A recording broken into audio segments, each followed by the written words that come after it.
¿Qué es un cristiano bíblico? Predicación de Albert Martin. Hay muchos asuntos acerca de los cuales una total ignorancia y completa indiferencia no son ni trágicos ni fatales. Estoy seguro de que somos pocos los que podemos explicar todos los procesos por los que una vaca color café come hierba verde y produce leche blanca. Pero aún así podemos disfrutar de la leche. Muchos ignoramos totalmente la teoría de la relatividad de Einstein y tendríamos problemas si tuviéramos que explicarla. No solo somos ignorantes en cuanto a la teoría de Einstein, sino que la mayoría de nosotros somos indiferentes a ella. No obstante, nuestra ignorancia e indiferencia no son trágicas ni fatales. Pero hay otros asuntos acerca de los cuales la ignorancia y la indiferencia son tanto trágicas como fatales. Uno de ellos es la respuesta a la pregunta, ¿qué es un cristiano bíblico? En otras palabras, según las Escrituras, ¿cuándo tiene el hombre, la mujer, el niño o niña el derecho de adjudicarse el nombre de cristiano? No podemos dar por sentado ligeramente que alguien sea un verdadero cristiano. Una conclusión falsa sobre esto es trágica y fatal. Por lo tanto, quiero presentarles 4 hilos de pensamiento que ofrecen la respuesta de la Biblia a la pregunta ¿qué es un cristiano bíblico? Primero, el pecado. Según la Biblia, cristiano es alguien que ha encarado realísticamente el problema de sus propios pecados. Una de las muchas cosas que distingue la fe cristiana de las otras religiones del mundo es que el cristianismo es esencial y fundamentalmente una religión del pecador. Cuando el ángel le anunció a José el próximo nacimiento de Jesucristo, lo hizo con estas palabras, Mateo 1:21, y dará a luz un hijo, y llamará su nombre Jesús, porque él salvará a su pueblo de sus pecados. Primera de Timoteo 1:15, el apóstol Pablo escribió, palabra fiel y digna de ser recibida por todos, que Cristo Jesús vino al mundo para salvar a los pecadores, de los cuales yo soy el primero. El Señor Jesucristo mismo dijo en Lucas 5:31-32, los que están sanos no tienen necesidad de médico, sino los enfermos. No he venido a llamar a justos, sino a pecadores al arrepentimiento. Cristiano es el que ha enfrentado realísticamente el problema de sus propios pecados. Cuando leemos las Escrituras, encontramos que cada uno de nosotros tiene un problema personal doble con referencia al pecado. Por un lado, tenemos el problema de una trayectoria mala y por el otro, el problema de un corazón malo. Si empezamos en Génesis 3 con el relato trágico de la rebeldía del hombre contra Dios y su caída, y luego rastreamos la doctrina bíblica del pecado hasta el libro de Apocalipsis, veremos que no es demasiada simplificación decir que todo lo que la Biblia enseña acerca de la doctrina del pecado puede reducirse a estas 2 categorías fundamentales: el problema de una trayectoria mala y el problema de un corazón malo. Veamos primero una trayectoria mala. ¿A qué me refiero cuando digo el problema de una trayectoria mala? Estoy usando esa terminología para describir lo que las Escrituras nos dan como la doctrina de la culpabilidad humana debido al pecado. Las Escrituras nos dicen claramente que comenzamos nuestra trayectoria mala mucho antes de existir sobre la tierra. Romanos 5:12. Por tanto, como el pecado entró en el mundo por un hombre y por el pecado la muerte, así la muerte pasó a todos los hombres por cuanto todos pecaron. ¿Cuándo pecaron todos? Todos pecamos en Adán. Este fue designado por Dios para representar a toda la raza humana. Cuando pecó, nosotros pecamos en él y caímos con él en su primera transgresión. Por esto, el apóstol Pablo escribe en 1 Corintios 15:22, porque así como en Adán todos mueren, también en Cristo todos serán vivificados. El hombre fue creado sin pecado en el huerto de Edén, pero desde el momento que Adán pecó, también nosotros fuimos acusados de la culpa. Caímos con él en su primera transgresión y somos parte de una raza que está bajo condenación. Además, las Escrituras enseñan que después de nacer, nuestras transgresiones personales van acumulando más culpa. La palabra de Dios enseña que ciertamente no hay hombre justo en la tierra, que haga el bien y nunca peque. Eclesiastés 7:20 dice esto. Y cada pecado agrega más culpa.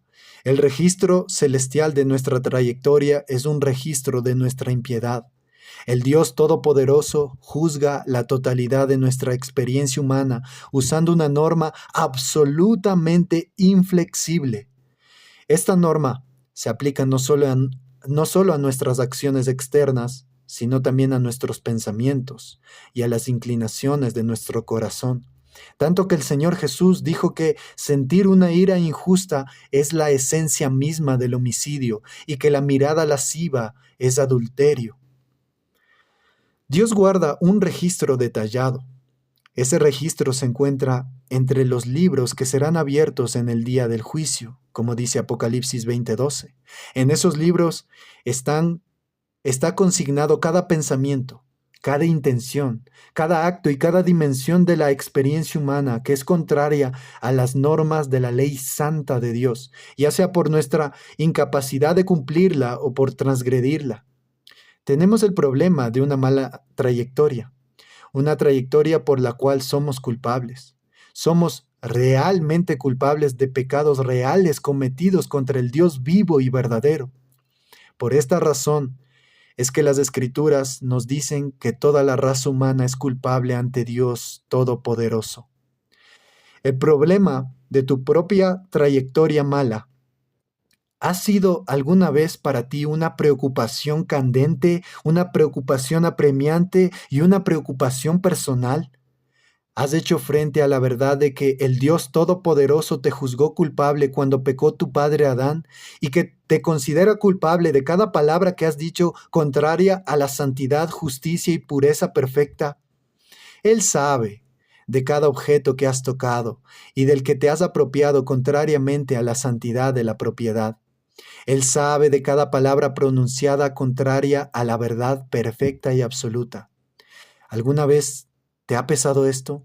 De modo que has reconocido que el Dios Todopoderoso tiene todo el derecho de llamarte a su presencia y exigirte que le des cuenta de cada una de tus acciones que ha hecho culpable a tu alma por ser contraria a su ley.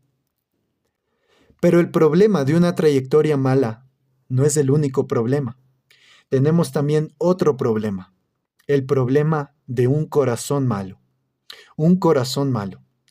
La Biblia enseña que el problema de nuestro pecado surge no solo de lo que hemos hecho, sino también de lo que somos. Cuando Adán pecó, no solo se hizo culpable ante Dios, sino que también su naturaleza se volvió corrupta y contaminada. Jeremías 17:9 describe esta contaminación. Engañoso es el corazón más que todas las cosas, y perverso, ¿quién lo conocerá? Jesús la describe en Marcos 7:21, porque de dentro del corazón de los hombres salen los malos pensamientos, los adulterios, las fornicaciones, los homicidios. Después de lo cual menciona diversos pecados de los que en la actualidad podemos leer todos los días en la prensa: homicidio, adulterio, blasfemia y soberbia. Jesús afirmó que estas cosas brotan de una fuente de contaminación, el corazón humano. Fíjate bien que no dijo porque de afuera, por la presión de la sociedad y sus influencias negativas, surgen los homicidios, adulterios, soberbias y robos. Esto es lo que los supuestos sociólogos eruditos nos dicen.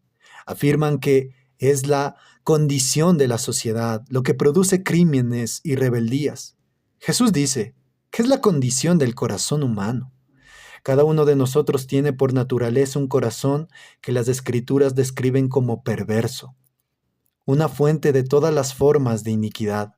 Romanos 8:7 afirma: por cuanto los designios de la carne son enemistad contra Dios, porque no se sujetan a la ley de Dios ni tampoco pueden. Pablo no dice que la mente carnal, es decir, la mente que nunca ha sido regenerada por Dios, tiene algo de enemistad, sino que la llama la enemistad misma. Los designios de la carne son enemistad contra Dios. Podemos ilustrar la disposición por naturaleza de cada corazón humano como un puño levantado contra el Dios vivo. Este es el problema interior de un corazón malo, un corazón que ama el pecado, un corazón que es la fuente del pecado, un corazón que es pura enemistad contra Dios. ¿Alguna vez ha sido el problema de tu corazón malo motivo de apremiante preocupación para ti personalmente? No estoy preguntando si teóricamente crees o no en lo pecaminoso que es el ser humano. Puedes coincidir en que hay cosas como una naturaleza y un corazón pecaminosos. Mi pregunta es, ¿alguna vez han sido tu trayectoria mala y tu corazón malo motivos de preocupación profunda, interior y apremiante para ti? ¿Has tenido realmente en tu interior conciencia de lo personal y horrorosa que es tu culpa en la presencia de un Dios santo? ¿Has visto lo espantoso de un corazón que es engañoso más que todas las cosas y perverso? El cristiano bíblico es alguien que ha tomado en serio el problema de su propio pecado. El grado en que sentimos el terrible peso del pecado difiere de una persona a otra. El tiempo que lleva para que alguien tome conciencia de lo malo de su trayectoria y de su corazón varía. Existen muchas variables, pero Jesucristo, como el gran médico, nunca ha dispensado su virtud sanadora a alguien que no se ha reconocido como pecador. Dijo en Mateo 9:13, id pues y aprended lo que significa misericordia quiero y no sacrificio, porque no he venido a llamar a justos, sino a pecadores al arrepentimiento. ¿Eres tú un cristiano bíblico? ¿Uno que ha tomado en serio su propio problema con el pecado? En segundo lugar, el único remedio divino para el pecado. Cristiano bíblico es aquel que ha considerado seriamente el único remedio divino para el pecado. La Biblia nos dice una y otra vez que el Dios Todopoderoso tomó la iniciativa de hacer algo por el hombre, o sea, el pecador. Los versículos que algunos aprendimos en nuestra niñez enfatizan la iniciativa de Dios para dar un remedio a lo pecaminoso del hombre. Porque de tal manera amó Dios al mundo, dice Juan 3:16, que ha dado a su Hijo unigénito, para que todo aquel que en él cree no se pierda, mas tenga vida eterna. En esto consiste el amor, no en que nosotros hayamos amado a Dios, sino en que Él nos amó a nosotros y envió a su Hijo en propiciación por nuestros pecados. Pero Dios, Efesios 2:4, que es rico en misericordia, por su gran amor con que nos amó, nos dio vida juntamente con Cristo. Una característica singular de la fe cristiana es que no se trata de un plan habilidoso de autoayuda por medio del cual tú mismo te compones con la ayuda de Dios. Del mismo modo que uno de los principios singulares de la fe cristiana es que Cristo es el único Salvador de los pecadores, así también es un principio singular de la fe cristiana el que toda nuestra ayuda auténtica procede de lo alto y está a nuestra disposición donde quiera que estemos. No podemos salir de nuestra condición por nuestro propio esfuerzo. Con misericordia, Dios interviene en la condición humana y hace algo que nunca podríamos hacer por nosotros mismos. Cuando consultamos las Escrituras, encontramos que el remedio divino tiene por lo menos tres sencillos pero profundamente maravillosos puntos centrales. En primer lugar, el remedio de Dios para el pecado está íntimamente relacionado con una persona. El remedio de Dios para el pecado está íntimamente relacionado con una persona.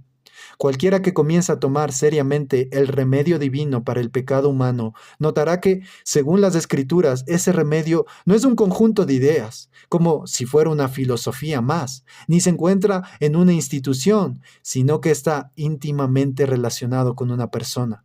Porque de tal manera amó Dios al mundo, que ha dado a su Hijo unigénito, para que todo aquel que en él cree no se pierda, mas tenga vida eterna. Y dará a luz un hijo, y llamará su nombre Jesús, porque él salvará a su pueblo de sus pecados. Jesús mismo dijo, yo soy el camino, y la verdad, y la vida. Nadie viene al Padre, sino por mí. Juan 14:6. El remedio divino para el pecado está íntimamente relacionado con una persona, y esa persona no es otra persona que nuestro Señor Jesucristo, el Verbo eterno, que se hizo hombre, uniendo una naturaleza auténticamente humana a su naturaleza divina. Aquí está la providencia de Dios para el hombre, con su trayectoria mala y su corazón malo. Un Salvador que es Dios al igual que hombre, con las dos naturalezas unidas en una persona para siempre. Si tu problema personal del pecado ha de ser remediado de un modo bíblico, lo será teniendo tratos personales solamente con la persona de Jesucristo. Tal es esta característica singular de la fe cristiana. El pecador en toda su necesidad, unido al Salvador en toda la plenitud de su gracia. El pecador impotente ante su necesidad y el Salvador en su omnipotencia, unidos directamente en el Evangelio. Esa realidad es la gloria de las buenas nuevas de Dios para los pecadores. En segundo lugar, el remedio de Dios para el pecado se centra en la cruz en la cual murió Jesucristo. El remedio de Dios para el pecado se centra en la cruz en la cual murió Jesucristo. Cuando recurrimos a las Escrituras, encontramos que el remedio divino está centrado exclusivamente en la cruz de Jesucristo. Cuando Juan el Bautista señala a Jesús, usando la imagen del Cordero sacrificial del Antiguo Testamento, dice: «He aquí el Cordero de Dios que quita el pecado del mundo». Jesús mismo dijo: «El Hijo del Hombre no vino para ser servido, sino para servir y para dar su vida en rescate por muchos». Mateo 20:28. La predicación auténtica del Evangelio está tan centrada en la cruz que Pablo dice que es la palabra o el mensaje de la cruz. La predicación de la cruz es porque la palabra de la cruz es locura a los que se pierden, pero a los que se salvan, esto es, a nosotros, es poder de Dios. Primera de Corintios 1:18. Cuando Pablo fue a Corintio, centro del intelectualismo y de la filosofía griega pagana, no siguió los métodos retóricos de ellos, sino que dijo que se había propuesto no saber entre nosotros cosa alguna, sino a Jesucristo y a este crucificado. Primera de Corintios 2:2. No debemos pensar en la cruz como una idea abstracta o un símbolo religioso. El significado de la cruz es lo que Dios declara que es. La cruz fue el lugar donde Dios, por imputación, amontonó sobre su Hijo los pecados de su pueblo. En la cruz hubo una sustitución de la carga de la maldición. Según el lenguaje del apóstol Pablo, Cristo nos redimió de la maldición de la ley, hecho por nosotros maldición, porque está escrito: «Maldito todo el que es colgado de un madero». Y en 2 de Corintios 5:21, «Al que no conoció pecado, por nosotros lo hizo pecado, para que nosotros fuésemos hechos justicia de Dios en él». La cruz no es un símbolo nebuloso y vago de un amor altruista. Al contrario, la cruz es la exhibición monumental de cómo Dios puede ser justo y aún así perdonar a los pecadores culpables. Dios, habiendo imputado los pecados de su pueblo a Cristo en la cruz, pronuncia su juicio sobre Cristo como representante de su pueblo. Allí en la cruz, Dios derrama la copa de su ira sin incluir nada de misericordia, hasta que su Hijo clama: Dios mío, ¿por qué me has desamparado? ¿Por qué estás tan lejos de mi salvación y de las palabras de mi clamor? Cerca de la hora novena, Jesús clamó a gran voz diciendo: Elí, Elí, lama sabactani. Esto es: Dios mío, ¿por qué me has desamparado? En el Calvario, Dios está demostrando en el mundo visible lo que está sucediendo en el mundo invisible y espiritual.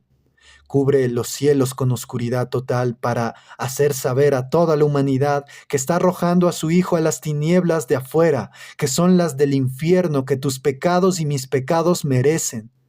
Jesús cuelga en la cruz en la posición de un criminal cruel, culpable, pero la sociedad no tiene más que un veredicto: fuera con este, crucifíquenle, entreguémoslo a la muerte. Y Dios no interviene. A la vista del hombre, Dios está demostrando lo que está haciendo en la dimensión que ellos no pueden ver. Está tratando a su Hijo como un criminal. Está obligando a su Hijo a sentir en lo más profundo de su alma todo el furor de la ira que nos correspondía sentir a nosotros. En tercer lugar, el remedio de Dios para el pecado Es adecuado para todos y lo ofrece a todos sin discriminación. El remedio de Dios para el pecado es adecuado para todos y lo ofrece a todos sin discriminación. Antes de que nosotros tuviéramos conciencia de nuestro pecado, nos era fácil pensar que Dios puede perdonar al pecador. Pero cuando tú y yo empezamos a tener una idea de lo que es el pecado, nuestra manera de pensar cambia. Nos vemos como gusanitos en el polvo, criaturas cuya vida y cuyo aliento están en las manos de Dios, en quien vivimos y nos movemos y somos. Empezamos a tomar en serio el hecho de que nos hemos atrevido a desafiar a Dios, quien consignó a los ángeles a una oscuridad eterna cuando se rebelaron en su contra. Confesamos que este Dios santo ve las emanaciones de nuestro corazón humano nauseabundo y corrupto.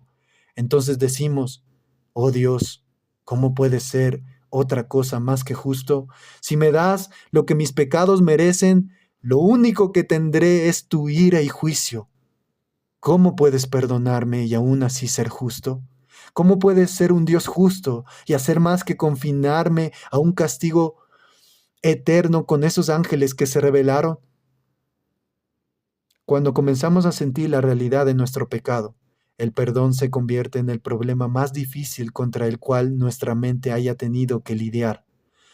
Entonces necesitamos saber que Dios ha provisto a una persona, y está crucificada, como remedio adecuado para todos los hombres, el cual nos es ofrecido a todos sin discriminación. Si Dios hubiera puesto condiciones para la disponibilidad de Cristo, diríamos, de seguro que yo no satisfago tales condiciones, así que es indudable que no califico. La maravilla de la provisión de Dios es que viene con estos términos incondicionales. A todos los sedientos, venid a las aguas, y a los que no tienen dinero, venid, comprad y comed. Venid, comprad sin dinero y sin precio, vino y leche. Isaías 55:1. Y Juan 6:37. Todo lo que el Padre me da, vendrá a mí, y al que a mí viene, no le echo fuera. No le echo fuera. Considera la hermosura de la oferta gratuita de la misericordia en Jesucristo. No necesitamos que Dios venga del cielo y nos diga por nombre que podemos acudir a Él, que tenemos una oferta de misericordia sin condiciones en las palabras de su Hijo. Venid a mí, todos los que estáis trabajados y cargados, y yo os haré descansar. Arrepiéntete y cree, arrepiéntete y cree. Está escrito desde los primeros tiempos del ministerio de Jesús. Después que Juan fue encarcelado, Jesús vino a Galilea predicando el evangelio del reino de Dios, diciendo, el tiempo se ha cumplido y el reino de Dios se ha acercado. Arrepentíos y creed en el evangelio. Marcos 1, 14 y 15. Después de su resurrección, Jesús les dijo a sus discípulos que se predicase en su nombre el arrepentimiento y el perdón de pecados en todas las naciones, comenzando desde Jerusalén. El apóstol Pablo testificó a judíos y a gentiles acerca del arrepentimiento para con Dios y de la fe en nuestro Señor Jesucristo. Cristiano bíblico, en tercer lugar, es aquel que ha aceptado de todo corazón los términos para obtener la provisión de Dios para el pecado. ¿Cuáles son los términos divinos para obtener la provisión divina? Lo repetimos. Tenemos que arrepentirnos y tenemos que creer. Aunque es necesario tratar los dos como conceptos separados, no pensemos que el arrepentimiento puede divorciarse alguna vez de la fe, o que la fe puede divorciarse alguna vez del arrepentimiento. La fe auténtica está saturada de arrepentimiento, y el arrepentimiento auténtico está saturado de fe. Los dos están entrelazados de tal manera que dondequiera que haya una verdadera apropiación de la provisión divina, hallaremos un penitente que cree y un creyente penitente. ¿Qué es el arrepentimiento? La definición del Catecismo Menor de Westminster es excelente. El arrepentimiento para vida es una gracia salvadora por la cual el pecador, teniendo un verdadero sentido de su pecado y comprendiendo la misericordia de Dios en Cristo, con dolor y aborrecimiento por su pecado, se aparta del mismo para acudir a Dios con todo el propósito y empeño de vivir en una nueva obediencia. Arrepentimiento es el hijo pródigo volviendo en sí en un país lejano. En lugar de quedarse en su casa bajo la autoridad de su padre, le pidió la herencia que le correspondía y partió a un país lejano donde lo gastó pecaminosamente.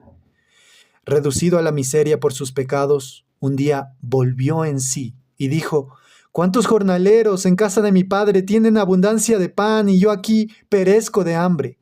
Me levantaré e iré a mi padre y le diré: Padre, he pecado contra el cielo y contra ti. Ya no soy digno de ser llamado tu hijo. Hazme como a uno de tus jornaleros. Cuando el hijo pródigo reconoció su pecado, no se sentó para pensar en lo que había hecho, ni escribió un poema sobre su situación, ni envió telegramas a su padre. La Biblia dice que levantándose vino a su padre, y cuando aún estaba lejos, lo vio su padre, y fue movido a misericordia, y corrió y se echó sobre su cuello y le besó. Sintió aborrecimiento por todo lo que había hecho, y le dio la espalda. ¿Y qué fue lo que lo trajo nuevamente a casa? Fue la confianza de que tenía un padre generoso, con un gran corazón y un manejo justo de su hogar feliz y lleno de cariño. No escribió diciendo: Papá, las cosas se me están poniendo difíciles. Por las noches me remuerde la conciencia. ¿Puedes por favor enviarme dinero para darme una manita o venir a visitarme para hacerme sentir bien? Por supuesto que no. No necesitaba sencillamente sentirse bien. Él mismo necesitaba cambiar para bien. Por eso partió de aquel país lejano. Es una hermosa pincelada en el cuadro que presentó nuestro Señor cuando dijo: y cuando aún estaba lejos, lo vio su padre, y fue movido a misericordia, y corrió, y se echó sobre su cuello y le besó. El hijo pródigo no se había acercado a su padre con altanería, tratando de justificar su regreso a su casa. En la actualidad, ha cundido la noción de que las personas pueden levantar la mano o pasar al frente, recitar una breve oración y que le hacen un favor a Dios al tomar una decisión. Nada de esto tiene nada que ver con la verdadera conversión. El arrepentimiento auténtico involucra el reconocimiento que he pecado contra el Dios del cielo, aquel que es grande y misericordioso, santo y todo amor, y que no soy digno de ser llamado su hijo. Sin embargo, en el momento en que estoy listo para dejar mi pecado y darle la espalda, con la disposición de acudir humildemente al Señor, preguntándome si acaso habrá algo de misericordia para mí, maravilla de maravillas, el Padre sale a mi encuentro y me envuelve con sus brazos de amor reconciliador y misericordioso. Y recalco, no es de un modo sentimental que Él abraza al pecador penitente con su amor perdonador y redentor. Pero notemos que el padre no abrazó a su hijo pródigo cuando éste todavía estaba cuidando cerdos y en brazos de rameras. Entre mis lectores, ¿habrá algunos cuyo corazón está comprometido con el mundo y que aman los caminos del mundo? Quizá tú mismo, en tu vida personal, o en tu relación con tus padres, o en tu vida social, donde no tienes en cuenta la santidad del cuerpo, demuestras quién eres realmente. Quizá entre los que leen estas líneas hay quienes están involucrados en actos de fornicación o siendo solteros, desarrollan una intimidad inapropiada con alguien o ven programas de televisión o películas que alimentan las bajas pasiones y aún así pretenden invocar el nombre de Cristo. Viven con un hato de cerdos y luego el domingo van a la casa de Dios. ¡Qué vergüenza! Si te cuentas entre ellos, deja el chiquero y tus antros de pecado. Cambia tus prácticas y tus costumbres de indulgencia carnal. Arrepiéntete. Eh, Arrepentirte es estar lo suficientemente contrito como para dejar tu pecado. No conocerás la misericordia perdonadora de Dios mientras ames tus pecados. Arrepentirse es separar completamente el alma del pecado y siempre con fe. Pero ahora, ¿qué es la fe? Fe es entregar el alma a Cristo tal como lo ofrece el Evangelio, mas a todos los que le recibieron, a los que creen en su nombre, les dio potestad de ser hechos hijos de Dios. Juan 1:12. La fe es comparada con beber de Cristo, porque en la sed de nuestra alma bebemos de Él. La fe es comparada con poner la mirada en Cristo, seguir a Cristo y correr a Él. La Biblia usa muchas analogías que se resumen en esto. En el suplicio de mi necesidad, me lanzo sobre el Salvador, confiando en que será todo lo que ha prometido ser para el pecador necesitado. La fe no aporta nada a Cristo, es solo la mano vacía que toma a Cristo y todo lo que hay en él. ¿Y qué hay en Cristo? Perdón total de todos mis pecados. Su obediencia perfecta es puesta a mi cuenta. Su muerte es considerada como la mía. El don del Espíritu radica en él. La adopción, la santificación y últimamente la glorificación también se encuentran en él. Y la fe, al tomarse de Cristo, recibe todo lo que está en él. ¿Acaso está dividido Cristo? ¿Fue crucificado Pablo por vosotros? ¿O fuisteis bautizados en el nombre de Pablo? Primera de Corintios 1:30. ¿Qué es un cristiano bíblico? Un cristiano bíblico es aquel que ha cumplido de todo corazón los términos divinos para obtener la provisión divina para el pecado. Esos términos son el arrepentimiento y la fe. Me gusta pensar en ellos como la bisagra con la cual la puerta de la salvación se abre y se cierra. La bisagra tiene dos placas. Una está atornillada a la puerta y la otra al marco de la puerta. Están unidas entre sí por un perno. Y gracias a esta bisagra, la puerta se mueve. Cristo es la puerta, pero nadie entra por él si no se arrepiente y cree. No hay una bisagra auténtica hecha exclusivamente de arrepentimiento. El arrepentimiento que no está unido a la fe es un arrepentimiento falso, falaz. No va más allá de nosotros mismos y de nuestro pecado. Del mismo modo, no hay una bisagra auténtica hecha exclusivamente de fe.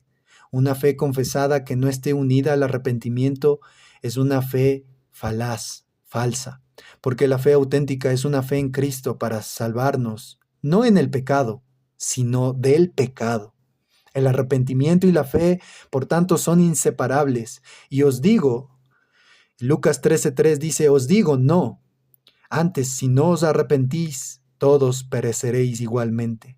Los incrédulos están listados entre los que, siendo los cobardes e incrédulos, los abominables y homicidas, los fornicarios y hechiceros, los idólatras y todos los mentirosos, tendrán su parte en el lago que arde con fuego y azufre, que es la muerte segunda, como dice Apocalipsis 21:8.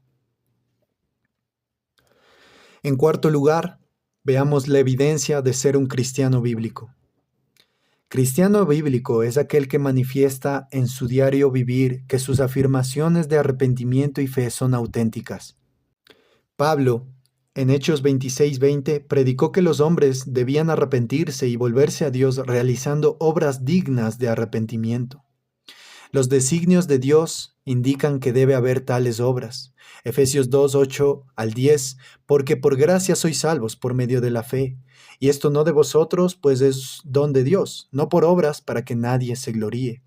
Porque somos hechura suya, creados en Cristo Jesús para buenas obras, las cuales Dios preparó de antemano para que anduviésemos en ellas. Pablo afirma en Gálatas 5 que la fe obra a través del amor. Donde hay una fe auténtica en Cristo, habrá un amor auténtico a Cristo. Y donde hay amor a Cristo, habrá obediencia a Cristo. El que tiene mis mandamientos y los guarda, ese es el que me ama. Y el que me ama será amado por mi Padre, y yo le amaré y me manifestaré a él. Le dijo Judas, no el Iscariote, Señor, ¿cómo es que te manifestarás a nosotros y no al mundo? Respondió Jesús y le dijo, el que me ama, mi palabra guardará, y mi Padre le amará y vendremos a él y haremos morada con él. El que no me ama, no guarda mis palabras, y la palabra que habéis oído no es mía, sino del Padre que me envió. Juan 14. Somos salvos por confiar en Cristo, no por amarle y obedecerle, pero un confiar que no produce amor y obediencia no es una fe auténtica que salva. Es necesario que la fe auténtica ame y obedezca. La fe auténtica obra por el amor, y lo que el amor produce no es la habilidad de sentarse en una noche estrellada y escribir un poema sobre la emoción de ser cristiano. La fe auténtica obra impulsándote a volver a casa y a obedecer a tus padres, guiándote a amar a tu cónyuge y tus hijos como la Biblia te indica que lo hagas, a regresar a tu colegio o trabajo para adoptar una postura firme en pro de la verdad y la justicia y en contra de toda la presión de tus pares. La fe auténtica te da la disposición de ser contado entre los tontos y locos, la disposición de ser considerado anticuado, porque crees que hay normas éticas y morales que son eternas e inmutables. Te mueve a creer en la castidad y la santidad de la vida humana y adoptar una postura firme contra las relaciones sexuales fuera del matrimonio y el homicidio de bebés en el vientre de sus madres. Porque Jesús dijo en Marcos 8:38, porque el que se avergonzare de mí y de mis palabras en esta generación adúltera y pecadora, el Hijo del Hombre se avergonzará también de él, cuando venga en la gloria de su Padre con los santos ángeles. ¿Qué es ser cristiano bíblico? No es alguien que meramente dice, ah, sí, yo sé que soy un pecador con una mala trayectoria y un corazón malo. Sé que la solución de Dios para los pecadores se encuentra en Cristo y en su cruz, que es suficiente y que es ofrecida libremente a todos. Yo sé que la obtienen todos los que se arrepienten y creen. Eso no basta. Tú, tú, ¿te has arrepentido y creído? Y si profesas haberte arrepentido y creído, puedes hacer que ese profesar valga, no por vivir una vida perfecta, sino por vivir una vida de intencionada obediencia a Jesucristo. Mateo 7:21, no todo el que me dice Señor, Señor, entrará en el reino de los cielos, sino el que hace la voluntad de mi Padre que está en los cielos. En Hebreos 5:9 leemos, y habiendo sido perfeccionado, vino a ser autor de eterna salvación para todos los que le obedecen. Y Juan 2:4 afirma, Jesús le dijo, ¿qué tienes conmigo, mujer? Aún no ha venido mi hora. ¿Puedes conseguir que tu afirmación de ser cristiano se compruebe con la Biblia? ¿La Biblia puede asegurarte de que eres cristiano? ¿Manifiesta tu vida los frutos de arrepentimiento y fe? ¿Es tu vida una vida unida a Cristo, de obediencia a Cristo y de confesar a Cristo?